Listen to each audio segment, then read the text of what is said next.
Bonsoir. En tout cas, il est plus qu'urgent d'engager des réflexions, des débats autour de la problématique de crise dans laquelle l'économie congolaise se trouve plongée depuis quelques années. Mais la question au centre du débat de ce soir, c'est bien l'opportunité ou pas de création d'emplois dans cette période de crise économique. Crise économique rime-t-elle avec chômage? Il y a deux voix qui se lèvent pour parier à un contexte qui soit défavorable, donc à la création d'emplois, mais et pourtant, à contrario, d'aucuns estiment qu'il est possible, évidemment, en cette période de crise, de parvenir à créer de l'emploi. Je me fais le plaisir de recevoir une fois de plus Patrice Passy, président de l'Université des connaissances africaines. Bonsoir Patrice. Bonsoir. Alors vous êtes de nouveau de passage à Brazzaville et nous allons capitaliser donc votre présence ici pour essayer d'engager un débat autour de la possibilité ou l'opportunité ou pas de parvenir à générer de l'emploi en période de crise. Mais nous parlions de l'Université des connaissances africaines. Qu'est-ce que finalement l'Université des connaissances africaines? La répétition, entendu par là, est la mère des sciences. L'Université des connaissances africaines est un appareil de solution. Qu'entendons-nous par appareil de solution? C'est une structure qui est composée de deux centres.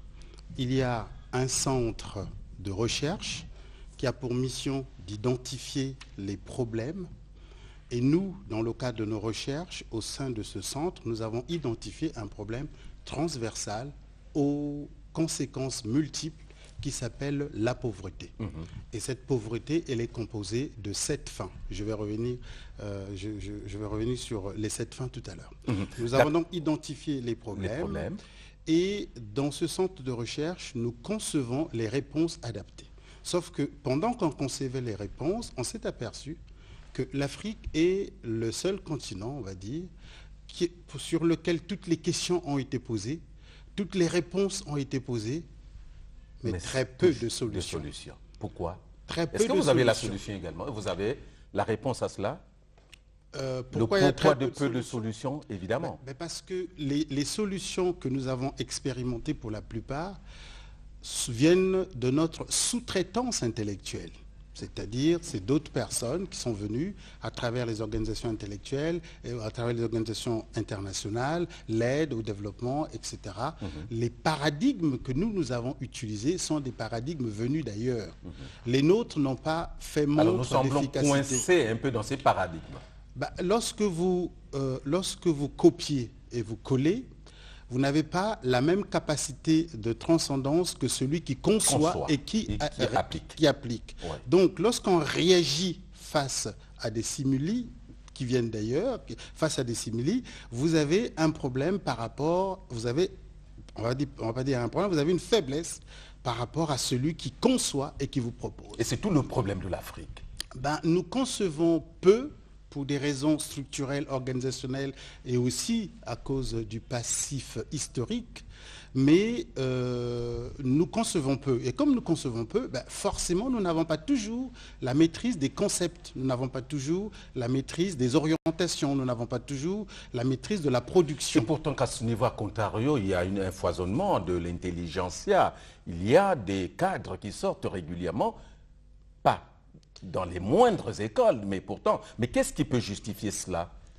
Toutes les questions que vous posez ont été examinées au sein de l'Université des connaissances. Donc, dans le centre de recherche, on s'est rendu compte qu'on avait beaucoup de ce que nous, on appelle des spécialistes de la synthèse documentaire. Donc, j'ai un doctorat, j'arrive à la faculté ou ailleurs, je fais la synthèse de ce que j'ai appris pour proposer aux autres en disant je suis un spécialiste de ça, ou etc. Sans en apporter à contrario quand on fait cette présentation, forcément on est prisonnier de son école, on présente ce qui existe, mais rares sont les situations où l'art du questionnement a conduit à la production, des connaissances endogènes et surtout à la mise en œuvre des solutions endogènes. Alors, en ce qui concerne l'Université des connaissances africaines, donc le centre que nous avons, le centre de recherche, est chargé d'identifier les problèmes, deuxièmement, de proposer les solutions. Et d'un autre côté, nous avons donc le centre d'expertise qui, lui, est chargé de mettre en œuvre toutes les solutions que nous avons identifiées. Enfin, pour que cela tienne et que ça prenne forme, nous avons ce qu'on appelle une vision stratégique, parce qu'on s'est rendu compte aussi que la difficulté principale vient du fait qu'en général, on n'a pas de vision par rapport à un certain nombre de stratégies, etc. Puisque c'est de la vision que découle la stratégie, c'est la vision qui génère la communication, c'est la vision qui est mobilisatrice, c'est la vision qui justifie à l'extérieur ce que vous faites, en interne qui donne les axes de cohésion, d'orientation, et souvent ça manque. Alors donc, nous avons une espèce de triptyque où nous commençons à présenter la pensée stratégique endogène qui est le fruit du travail interne du centre de recherche et les résultats des travaux du centre de recherche sont mis en œuvre à travers la nationale stratégique donc sur le terrain. Et par rapport à la crise, ou par rapport à l'emploi, nous avons des idées, nous n'avons pas des idées, mais des solutions qui sont prêtes et qui n'attendent que l'opportunité pour être mise en œuvre. Et comment vous concevez-vous à votre niveau la notion même de la crise? La crise de tout temps... Parce qu'on la rabâche, on entend partout, à tous les niveaux pratiquement de la société, tout le monde parle de la crise, sans peut-être la comprendre. C'est pour ça qu'il est toujours intéressant. Est-ce que la crise est ramenée simplement au manque, le fait de manquer? En général, celui qui parle de la crise, on va dire le lambda moyen, celui qui parle de la crise mesure la crise par rapport au manque. Il mesure la crise par rapport aux difficultés générées par une certaine situation qui a atteint son paroxysme, quitte à produire de la souffrance ou des troubles. Il gère la crise donc par rapport à sa petite réalité, à sa situation. Mais en général, pour ceux qui ont cette capacité de produire des solutions, une crise est toujours une opportunité. Qu'elle soit politique, qu'elle soit etc. Elle reste toujours une opportunité parce que la crise permet justement d'expérimenter de nouvelles solutions, de prendre de nouvelles mesures, de faire comprendre à la cible, notamment la population ou les partenaires, etc., les mesures qui vont être prises par rapport à la crise, parce que si une crise n'est pas réglée, elle génère encore d'autres situations. Ce n'est pas toujours une mauvaise chose, alors, la crise. La crise, fondamentalement, n'est jamais une mauvaise chose.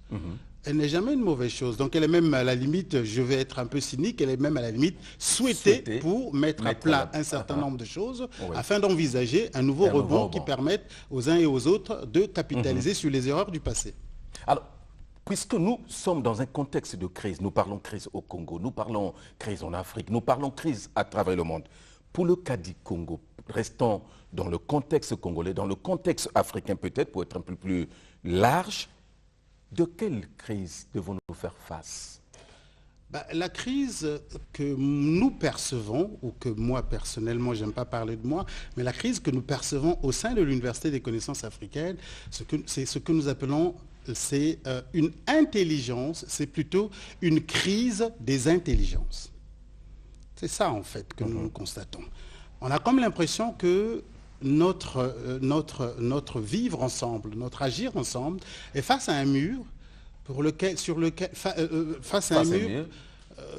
sur lequel on a du mal à créer ou développer les nouvelles stratégies capables de générer une dynamique nationale, une mobilisation nationale autour de nouveaux concepts ou autour de nouveaux paradigmes, mais surtout de nouvelles solutions.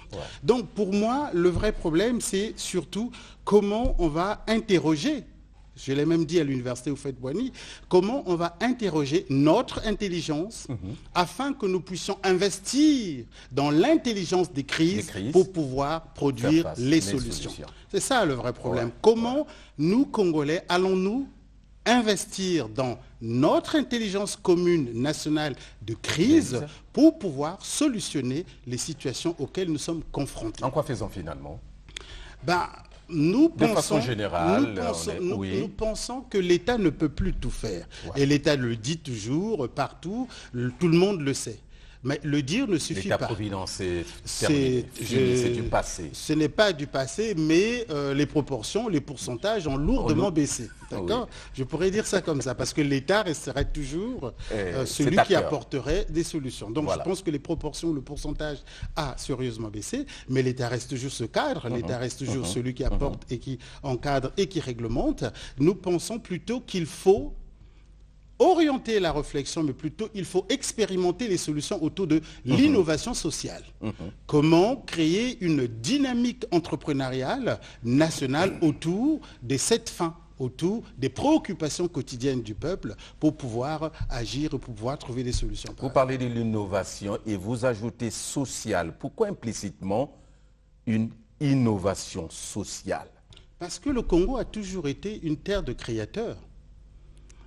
Mon rêve le plus fou... Vous ne flattez pas là? Non, le Congo a toujours été une terre de créateurs. Vous sortez de ce pays, allez dans certaines structures, dans certaines localités, vous trouverez des compétences congolaises qui posent des actes ou accomplissent des missions extraordinaires. Voilà. La difficulté, c'est qu'ils sont, ces compétences sont esselées dans leur coin, tout seuls, etc. En général, ils ont des problèmes pour s'affirmer et même pour s'identifier avec leur origine, parce qu'ils n'ont pas connu, pas cette culture. On ne leur a pas appris à s'aimer d'abord et à aimer leur propre pays. Donc, du coup, ils se disent plutôt redevables du pays d'accueil, mais très peu redevable de son propre pays parce que ce patriotisme n'a pas toujours été enseigné. Si ça a été fait, ça n'a pas été fait avec puissance et de manière structurelle sur le long terme. Donc la difficulté que nous avons, c'est, quand je parle de l'innovation sociale, c'est qu'il faudrait... Je vais dire quelque chose qui ne va pas toujours plaire, mais je pense que la crise a l'avantage de pousser tout le monde d'avoir un discours de vérité. La crise a l'avantage d'obliger tout le monde à se regarder. La crise est un foyer de questionnement, une source d'interrogation, justement parce que une question non posée est une porte fermée. Alors donc je disais que par rapport à cette crise, nous pensons qu'il faut développer ce qu'on appelle l'innovation sociale. Et ce que j'allais dire qui ne va peut-être pas plaire, c'est qu'il faut... L'innovation sociale, dans la version congolaise, consiste à débrancher la plupart des Congolais du trésor public pour les orienter vers l'innovation entrepreneuriale afin de développer l'intelligence des crises permettant maintenant d'apporter des solutions complémentaires à celles que l'État a déjà proposées. Est-ce possible au niveau d'une jeunesse diplômée à foison et généralement sans emploi? Envisageable une telle innovation sociale? Si je puis m'adresser à la jeunesse diplômée, comme vous le dites, j'ai deux préoccupations. La première, je voulais savoir si on peut aujourd'hui trouver un inventeur congolais, puisque je dis que le Congo est une terre d'invention. Il faut qu'on mette ça dans la tête et qu'il faut qu'on y croie, parce que c'est vrai, d'accord? Un inventeur? Un inventeur, pouvons nous créer un appareil de production de manioc, de production industrielle de manioc. Est-ce qu'on peut, oui, on en a eu, mais est-ce qu'aujourd'hui, on peut relancer? On ne peut pas concevoir qu'on consomme quelque chose depuis près de 200 ans et qu'on a du mal à produire du manioc de manière normée, industrielle, pour permettre une consommation à grande échelle, etc. Celui qui va concevoir ça sera l'homme le plus riche du Congo, puisque c'est tout le monde qui consomme ça. Est-ce que vous vous rendez compte? Les conceptions ont déjà été faites, expérimentées, on en a vu. Bien sûr. Des jeunes Congolais, des Congolais mettre sur le marché des prototypes, des machines de fabrication à grande échelle. Je ne parle pas de prototypes, je parle de revisiter cette création, de venir nous voir, le financement sera trouvé puisque c'est investi, puisque le Nigeria, le Cameroun, le Congo-Brazzaville, Kinshasa, plus de 500 millions de personnes peuvent consommer ça. Celui qui inventera une production, qui inventera par exemple l'appareil à produire du manioc de manière industrielle, sera, je crois, l'homme le plus riche du Congo, puisqu'à ce moment-là, Tout le monde mange du manioc, voilà. Donc je pense qu'il faut, c'est ça ce que nous on appelle l'innovation sociale, c'est-à-dire que tout le monde se mette à réfléchir pour trouver des solutions autour des besoins locaux. D'accord? Autour des besoins locaux dans une dynamique. Alors, ça nécessite 3 choses, ce que nous on appelle la conjugaison de 3 P, de 3 L. Il faut qu'on sorte de la logique nous avons un fonctionnement qu'on appelle en silo. Il faut qu'on sorte de la logique des silos, c'est-à-dire du moi-je. Le silo, c'est moi-je. Moi-je, c'est tout. Moi-je suis le chef, c'est moi, moi, moi. Il faut qu'on sorte du moi, d'accord? Pour aller vers nous. Donc, la logique de réseau. D'accord? La logique de réseau. Voilà. La logique de réseau brise la tribu. La logique de réseau brise la famille. La logique de réseau brise les petits intérêts pour élargir aux autres la réussite ou ce travail-là. Ensuite, une fois qu'on s'installe dans la logique de réseau, le réseau étant sa propre vie, puisque ça devient au final un système, produira d'autres réseaux qui vont nous permettre maintenant de nous installer, et ça c'est le 3e L, de nous installer dans une logique de production de connaissances, mais surtout de mutualisation d'intérêts, nous permettant justement de produire et de concevoir de produire et de concevoir dans un cadre qui soit à la fois pérenne et surtout qui apporte des solutions aux différentes questions qui se présentent à nous. Donc 3 logiques. Nous devons partir, nous sommes tous, moi qui parle et tout le reste, nous fonctionnons en mode silo. Moi je, moi je. Il faut maintenant qu'on casse ce mode, il faut qu'on mette un terme à cette façon de fonctionner pour se dire qu'il va falloir, quand on est petit, quand on a peu de moyens, on est petit, c'est difficile de tenir longtemps. Il va falloir, pour tenir longtemps, s'élargir. Or, la tribu, c'est petit. L'amitié, c'est petit. La famille, c'est petit. Il faut donc s'élargir. Pour s'élargir, il faut fonctionner en réseau. Pour pouvoir fonctionner en réseau, il faut donc casser la tribu, tout ce qui nous empêche justement d'aller vers l'autre. Vous voulez parler de nation? Aller vers dans le domaine, une approche nationale. Aller dans une approche dynamique. En fait. Une approche stratégique, dynamique, entrepreneuriale, qui place au cœur de votre démarche l'entreprise, le projet et surtout la réussite. D'accord? Est-ce que c'est à ce niveau-là qu'on peut présenter la société comme telle? On parle toujours que toute la vie de l'homme, l'existence de l'homme, c'est une école. On y apprend depuis la naissance jusqu'à la mort, c'est une école. La nation dans laquelle on vit, lorsqu'on a terminé, par exemple, au sort d'une université, formation diplômante, qu'on s'affronte à la société et qui devient la dernière école de la vie. Est-ce que ce n'est pas cette dernière école qui pose problème? La société. Vous avez dit, bon, cloisonnement, le moi-je, société, tribu, origine, famille et autres. C'est pas ça la très mauvaise école, au finish, qui ne permet pas l'éclosion. Non, moi je mets tout ça sur ce que j'appelle les faiblesses humaines. Ces faiblesses humaines sont entretenues par l'ignorance. Ces faiblesses humaines sont... Aussi, non?